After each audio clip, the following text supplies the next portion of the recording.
Well, I apologize. This is part 3 of my comparison of a Rolex versus a Korean Rolex versus an Invicta. I keep getting cut off on these videos, so I'm sorry. This camera's terrible, as I've said before. But when we last left off, I was telling you that there's some big differences between the faces on this one and on the fake one here, excuse me, and this real one.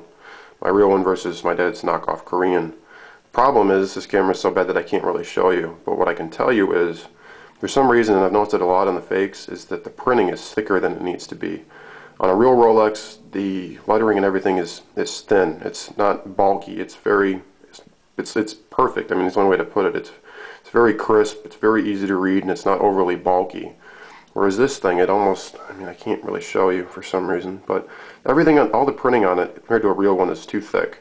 And it's one of those things, if you've ever seen a real Rolex and you look at it, you're going to think, that looks a little funny.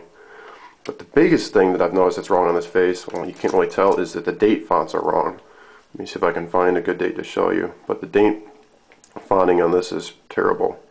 Like here's 29, and I can't really show it to you. But the 9 on the 29, oh, let me get the second hand out of the way. I'll freeze it.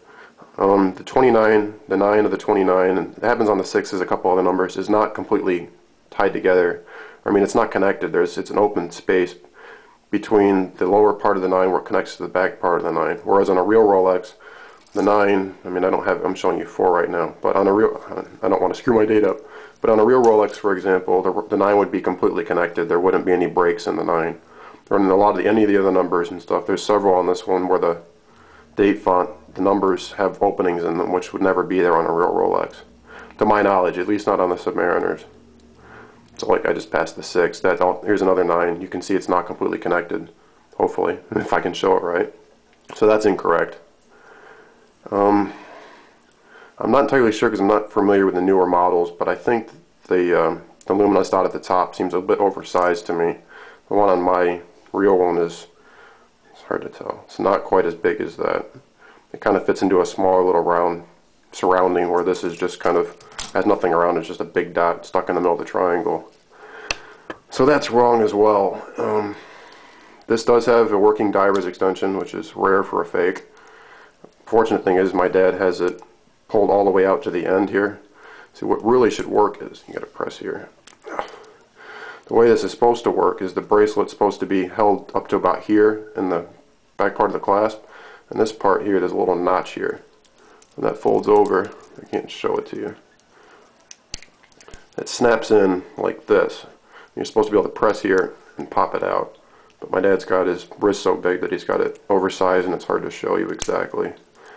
Another thing that may be wrong, I'm not sure, maybe you guys could tell me, because this is obviously a newer model than mine, is the crown here is seems a bit too large. Because on my watch, my real one, let me see if I can show this, my crown is significantly smaller, and this is definitely thicker than mine too. Mine has thinner bars in the crown, so that may be wrong. I'm not sure because mine's obviously newer than this. But it's just also, this watch is actually a very good knockoff, I will say that.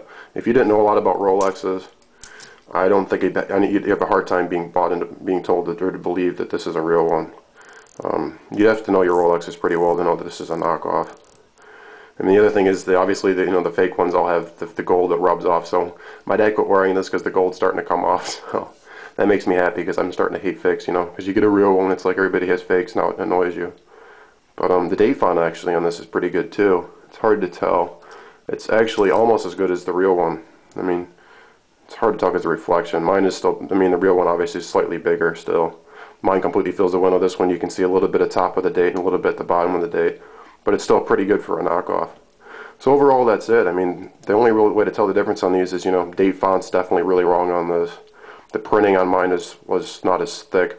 This fake one has really thick printing. Another thing is, look at the top of the A in Submariner. It's supposed to have a flat plateau on top of it, whereas the fakes usually don't get it. And this one actually has a pointed A. So if the top of the A is pointed on Submariner, to my knowledge, it's a fake. So that's generally a good comparison of how to tell a real from a fake Rolex and a Rolex from an Invicta. Hope you enjoyed it, and thank you. Bye.